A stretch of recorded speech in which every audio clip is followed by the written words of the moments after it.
Vay vay vay, bu motorun içindən çıxan çirkə bax ki. Belə motor olar. Toyota Prado sürənlər diqqət izləsin. Deməli, motorun içərisi gör nə vəziyyətdədir. Qapqara kirəc. Bunun səbəbi yağın vaxtında dəyişilməməsidir və keyfiyyətsiz yağdan istifadə olunmasıdır.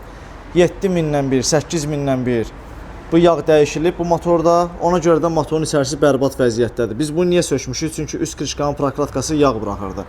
Ümumi qulluğa gəlmişdi. Maşında priboyluq var idi, əsmə, titrəmə halları var idi, benzin sərfiyyatı artmışdı. 2 ildir maşın sürülürdü. 2 il ərzində də ümumi qulluq olunmurdu. Deməli, zaslonkası bax bu vəziyyətdə. Sveçalara baxın. Ağzına baxın. Yoxa çıxıb.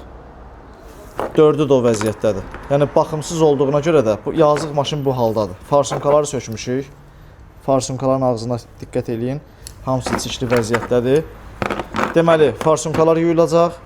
Orijinal sveçalarla əvəz olunub. Sveçalar dəyişdiriləcək. Zaslonka yuyulacaq. Təsəvvür eləyin, benzin filtri sökmüşük. Benzin filtrin içindən qapqara mazut axır. Bu maşın indi təsəvvür eləyin nə vəziyyətdə işləyib. Benzin filtri də dəyişdik.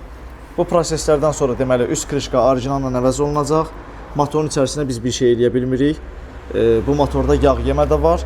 Məsləhət gördük ki, motorisə getsin, motor qoyulsun yerə. Sıfırdan yığılmalıdır, çünki bunlar təmizlənməlidir. Bu belə üzdən təsəvvür edin, baxın, bax bir dənə üstünü çəkirəmsə, üst krişkanı sökmüşük. Bax, adicə bir dənə barmağımı sürtürəm.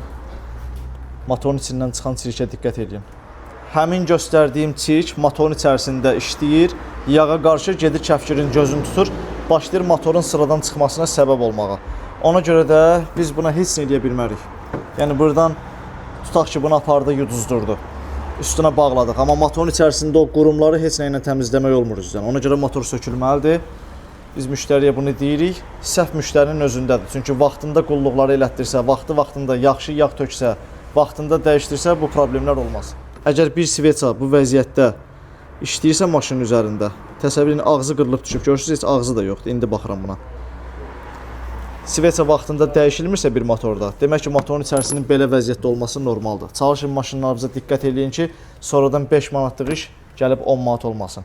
İnşallah bu işləri yekunlaşdırıb, ideal vəziyyətdə müştəriyə təhvil verib, motorisin yana göndərəcək. İşimizi yekunlaşdırmışıq, maşın hal-hazırda xoddadır. Deməli, sveçalar orijinalla əvəz olundu, üst krişkanın prokladkasını dəyişdik, farsonkalar yuyuldu, benzin filtri dəyişdik. Maşın hal-hazırda ideal vəziyyətdə işləyir. Gələndə priboyuydu, priboyu kəsmişik. Qaz ver bir iki dənə.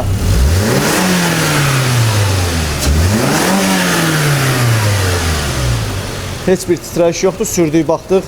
Xətalarını da silmişik, xeyirli uğurlu olsun.